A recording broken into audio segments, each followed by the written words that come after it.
with Pamm at this GMO exhibit, and if you don't know what GMOs are, genetically modified organisms, she's about to tell you. So tell me about your role here. I call myself the initial instigator of the initiative to get genetically engineered foods labeled in California, because I started this. I had an epiphany on January 20th, and I took some time, and then I came out, quote unquote, on March 10th with a website and a Facebook page and stuff, started reaching out. So one person on March 10th, we now have over 100 leaders throughout the state organizing their communities. They're showing movies and films and tabling events. They're getting ready for signature gathering, and it's just very exciting. We've got large organizations on board. We've got a professional team on board now. It's just been mind-boggling. It's time for this to happen. That's amazing that you were able to put this all together. First, let's talk a little bit about GMOs and what they are. Sure. GMOs are genetically modified organisms, or also known as genetically engineered food, is not the same as a hybrid or like grafting or something. This is a laboratory process where they take DNA from one animal, plant, species, yeast, bacteria, whatever, and they, in a laboratory, insert it into the DNA structure of another plant, animal, yeast, organism, or whatever. So, for instance, just real briefly, they take this part of a bacteria called Bacillus thuringiensis, which can kill bugs. And they take the part that kills bugs and they insert it into the corn, which then becomes the pesticide. They have to register the pesticide when they grow it. And when the bug eats it, the bug dies.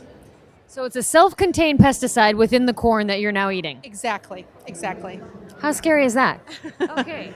So now what we want to do is we don't even know this is happening, or the public doesn't know that it's happening. Exactly. So what is your part or role in that? We're mostly just trying to get the word out, to people, because we don't know. And, the whole GMO thing, genetically engineered stuff, there's a lot of issues around it. We're not going to even discuss that stuff because it doesn't matter. What we're just saying is, I'm a grandma, and I talk to a lot of moms and dads. We want a choice. We want to know what we're putting in our kids' mouths and our grandkids' mouths. And without labeling, we don't know. We have no idea.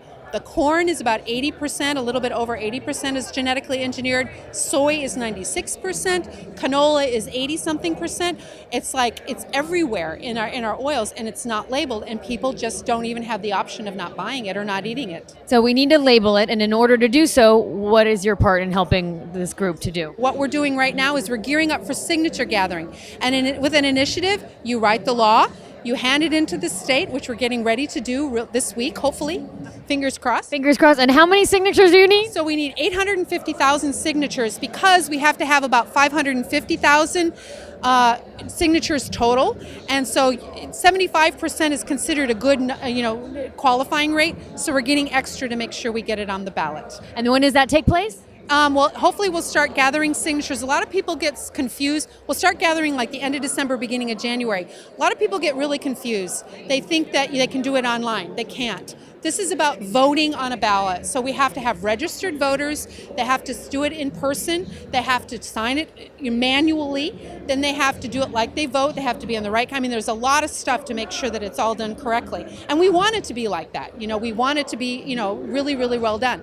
So anyway, so that's what we're doing as our next step. Once we get it on the ballot, which I know we will do because we have a signature gathering guru, master extraordinaire who's involved, then it'll be on the ballot, and then we'll start campaigning. I see that this as a statewide ballot, but really a community by community ballot. What are some of the health hazards that have been talked about around GMOs? There have been no long-term studies for humans that have been involved, that have been done at all. It's a policy of what they call substantially equivalent, which means that just because it looks the same, smells the same, or whatever, it's like, I think Andy Kimbrell from the Center for Food Safety said it's kind of like medieval science because it's looking the same and smelling the same. Somehow it is the same. When we know that when you start talking about stuff at a molecular level, it's different.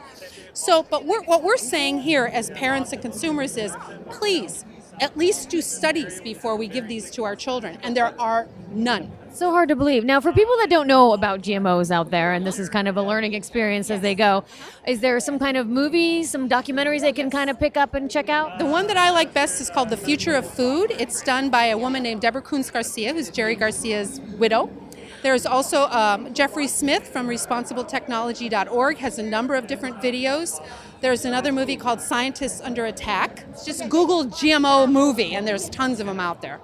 Great. Thank you so much, Pam. This is such an important thing that you're doing. Yeah, thank you. Good luck with everything, and I'm going to help too. So Thanks for spreading the word and for signing up to help us gather signatures yesterday. absolutely. Yes. All right, everyone, get involved and go to labelgmos.org.